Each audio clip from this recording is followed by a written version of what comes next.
السلام علیکم ورحمۃ اللہ وبرکاتہ۔ اسلام میں ٹیٹو بنوانے کا کیا حکم ہے؟ کیا اس کے بنوانے پہ نماز نہیں پڑھی جا سکتی؟ کیا اسلام میں جسم پہ ٹیٹو بنوانا حرام ہے؟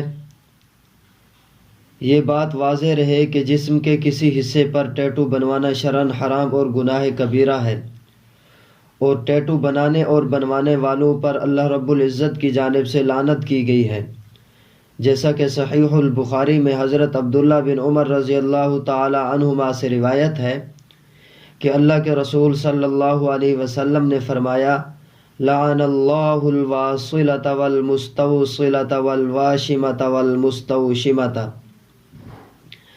لہذا صورت مسئولہ میں جسم پر ٹیٹو بنانے کی قطعاً اجازت نہیں ہے، اور اگر کسی نے جسم پر ٹیٹو بنوا رکھے ہوں تو اسے چاہیے کہ وہ اللہ کے حضور سچے دل سے توبہ کرے، اور اگر اسے زائل کرنا ممکن ہو تو بذریعہ علاج جسم سے اسے ختم کروائے۔